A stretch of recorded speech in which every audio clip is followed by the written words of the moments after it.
Hi, I'm going to give you a quick introduction to the idea of algebra. Let's start off with a question. Let's say that it's your cousin Zelda's birthday, but you completely forgot how old Zelda is. You do remember, though, that 2 years ago you were twice as old as Zelda.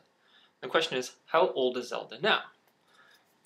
Well, let's say, to start with, that you are 14 years old right now. That means 2 years ago you would have been 12, and Zelda would have been half of that, which is 6, so that now Zelda has to be 8 years old because it's 2 years later. Okay, so if you are 14 years old, then Zelda has to be 8. Okay, what if you're, let's say, 16? We could go through the same process. 2 years ago, you were 14. That means at that time, Zelda had to be 7, so that now Zelda is 9. We could keep on going through this process for each possible age. If you were 18, if you check, you'll see that Zelda had to be 10. Now I'm going to ask the question, is there some kind of shortcut that we could use to fill in the rest of this table? Any side on the left has a side on the right.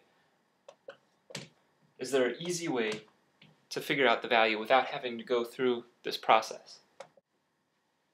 Okay, now let's look at an even simpler problem.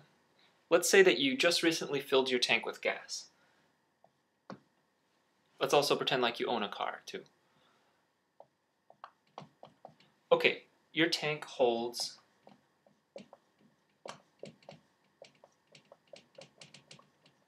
10 gallons of gas, and you paid, let's say, $35. Question is, how much does gas cost per gallon?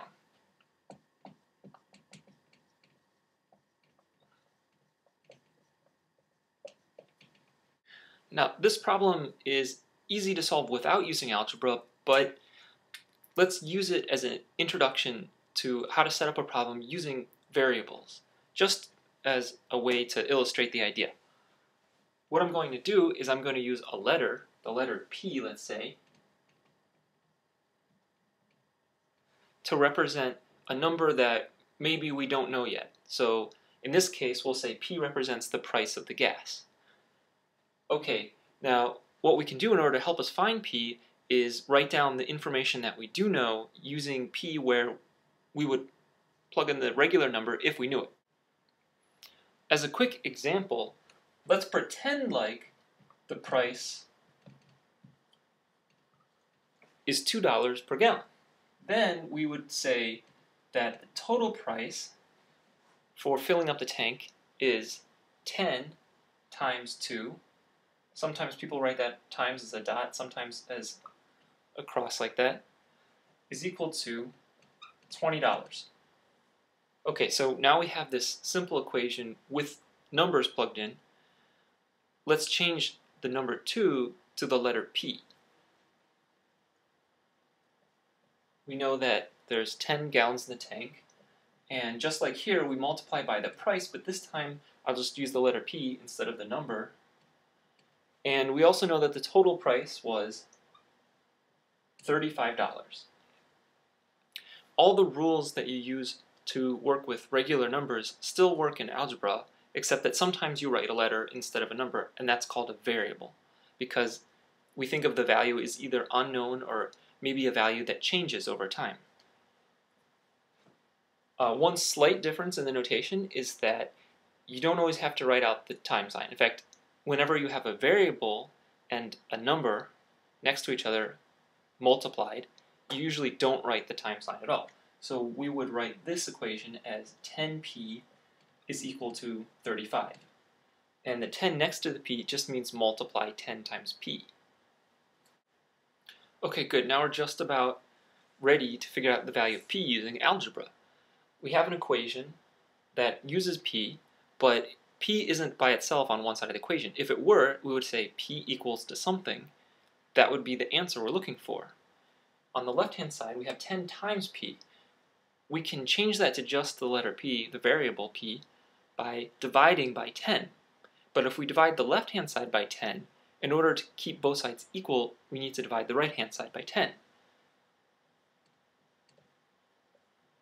So what I'm doing here is dividing both sides of the equation by the same number, 10.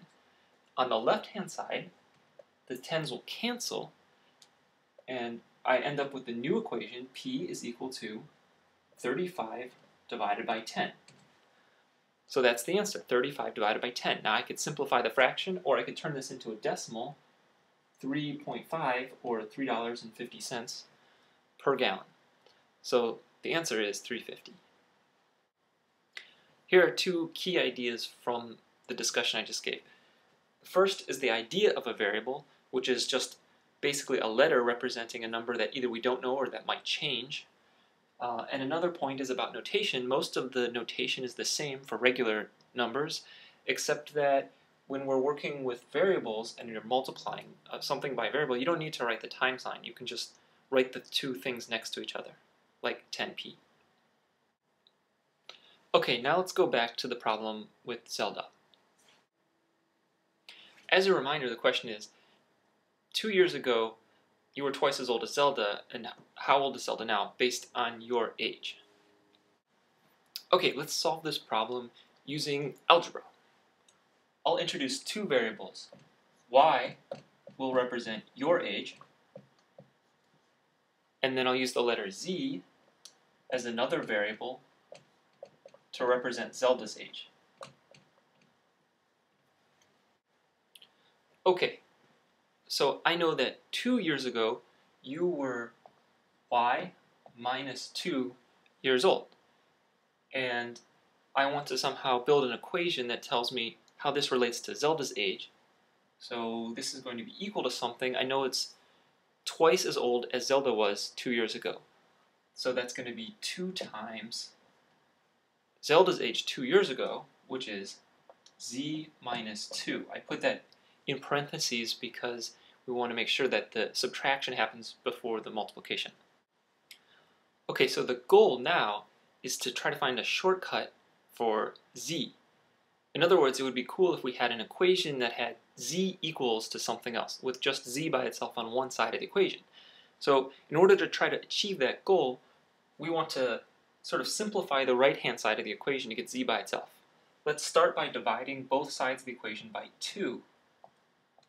The goal of doing this is to cancel the 2's on the right-hand side. So I end up with the equation that y minus 2 all divided by 2 is equal to z minus 2. Okay, great. Now looking at the left-hand side, I have a fraction. And just like normal fractions with regular numbers, if there's a minus sign in the numerator, that means I can think of it as the same as two fractions subtracted from each other. So I'm going to rewrite the left-hand side as the fraction y divided by 2 minus 2 divided by 2. And I'll leave the right-hand side the same. Okay, great. What's 2 divided by 2? That's an easy fraction. This is just equal to 1. So I can simplify this. This is y divided by 2 minus 1 is equal to z minus 2. Good job so far. Okay, now we've almost got z by itself on the right-hand side. There's still a minus 2 though, but we can fix that by adding 2 to both sides of the equation. If I add 2 to the right-hand side, the minus 2 and the plus 2 cancel, so the right-hand side of the equation is now just z, and the left-hand side, well, minus 1 plus 2 is plus 1, so I'll have y divided by 2 plus 1. Great, I found the shortcut. Now if I want to, I can check that the shortcut works by comparing the values I originally came up with the table. Let's look at 14 for y. Well, 14 divided by 2 is 7, plus 1 is 8. That's z. Great, it works out. How about 18? 18 over 2 is 9, plus 1 is 10. Good job, algebra.